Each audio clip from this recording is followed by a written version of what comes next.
네, 전해드린 대로 해병대원 사망 사건의 조사 결과가 경찰에 이첩된 날 이 윤 대통령 국방부 장관에게 3차례 전화한 것으로 지금 확인이 됐습니다. 네, 관련 내용 설주한 변호사 송영훈 변호사와 함께 자세히 짚어보도록 하겠습니다. 안녕하십니까? 안녕하세요. 네, 반갑습니다.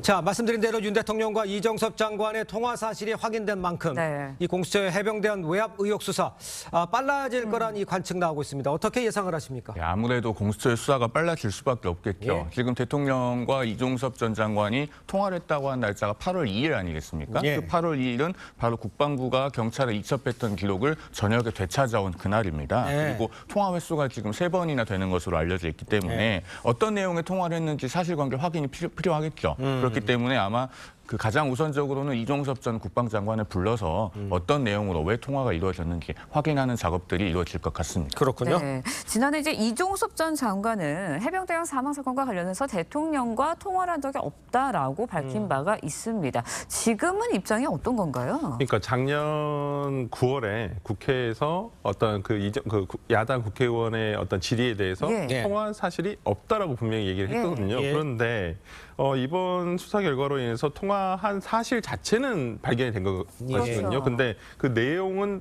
아직 밝혀지진 않았습니다. 그렇다고 한다면 지금 이종섭 장관 측에서는 대통령과 통화한 사실은 있지만은 네. 뭐 사단장을 빼라 뭐 이런 지시 사항이 있었던 것은 아니다라고 지금 내용을 밝히고 있거든요. 네. 그렇다고 한다면 이 부분에 대해서는 정확하게 수신자와 그다음에 송신자, 그러니까 윤 대통령과 이종섭 전 장관에 대해서 둘 다 확인을 해봐야 되는 사안이 아닌가 싶습니다. 네, 그렇다면 대통령실의 입장은 어떤 건가요? 그러니까 대통령실에서는 대통령과 국무위원의 통화는 자연스러운 거다. 당시에 업무와 관련해서 이 사건이 아니라 업무와 관련해서 예. 통화를 했다라고만 밝히고 있습니다. 네, 알겠습니다.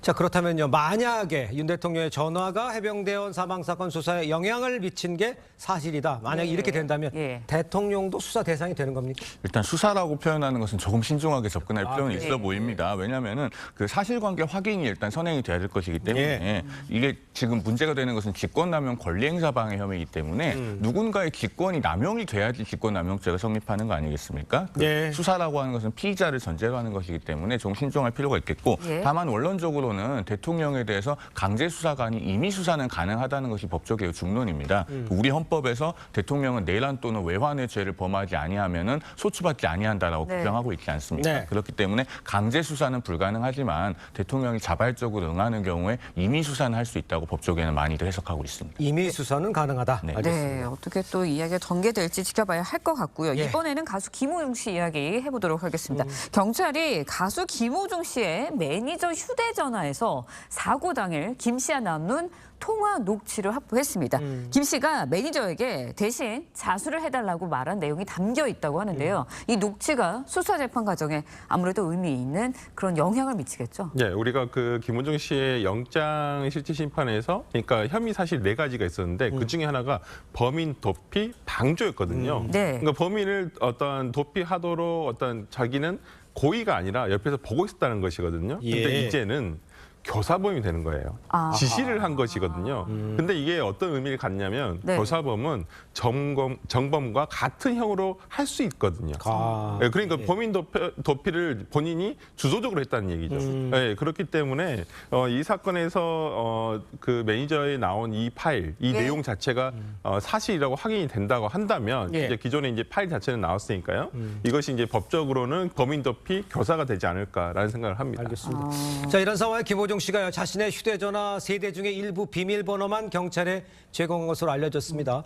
변호인을 통해서 비밀번호를 제공하겠다고 밝힌 바 있는데 왜 경찰에는 일부만 전해준 걸로 전했을까요? 아마도 김호중 씨가 사생활 보호에 대한 염려를 좀 하는 것 같습니다. 그래요? 그런 염려가 일부 이해는 되는 것이요. 예. 우리가 디지털 포렌식을 할 때 법원에 영장을 받아서 진행을 하게 됩니다. 그 전자정보에 대한 압수수색 영장에는 본래는 조건이 붙어서 나옵니다. 네. 범죄 사실과 관련성이 있는 정보만 탐색하고 압수하도록 조건이 붙어서 나오지만 현실에서는 정보를 다 살펴봐야 범죄 사실과 관련성이 있는지 확인할 수 있다라는 예. 이유로 개괄적 탐색, 그러니까 전부 다 훑어보는 식의 그 디지털 포렌식을 현실적으로는 많이 하게 됩니다. 그렇기 때문에 예. 아마도 김호중 씨 쪽에서는 그 사생활 침해에 대한 염려를 하는 것 같습니다. 그렇군요. 네, 김호중 씨 이제 음주병소인 사고 이후에도 공연을 강행한 이유를 가지고 이제 선수건 때문 아니냐 이 얘기가 계속해서 나오고 있거든요. 어떻습니까? 그러니까 이 사건이 발생한 이후에 보통의 연예인이라고 한다면 보통 보통 활동을 중지하거나 그렇죠, 자숙을 하죠. 그렇죠. 대체로 그러죠. 그렇죠. 네. 공연을 하지 않은 경우가 대다수인데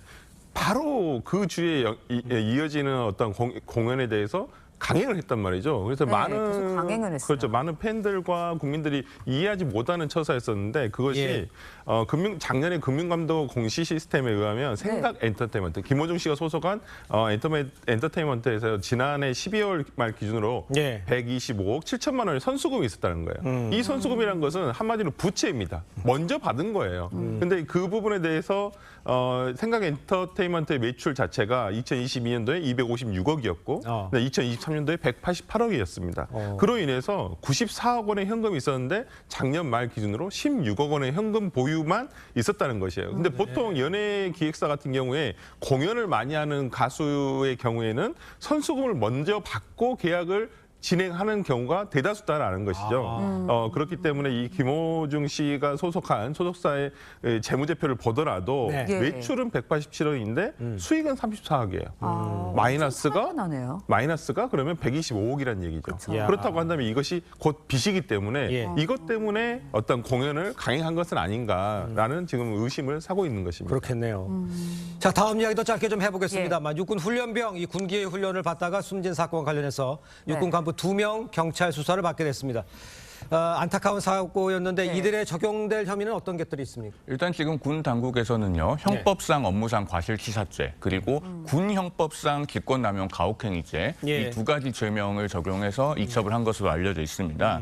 그런데 이 두 가지 죄명을 적용한 것에는 조금 달리 판단해 볼 여지가 있을 것 같습니다. 왜냐하면은요, 예. 직권남용 가혹행위죄는 고의가 있어야 됩니다. 네. 고의범인데 업무상 과실치사죄는 말 그대로 과실에 의한 것 아니겠습니까? 예. 그러면 고의에 의한 결과로 사람이 사망했으면은 과실치사가 아니고 다른 죄명을 검토해야 되는 것이 아니냐라는 지적이 있습니다. 그래서 이 부분은 앞으로 민간 경찰에서 법리적인 판단을 좀 신중하게 하게 될 것 같습니다. 알겠습니다. 자, 두 분 말씀 여기까지 듣겠습니다. 고맙습니다. 고맙습니다.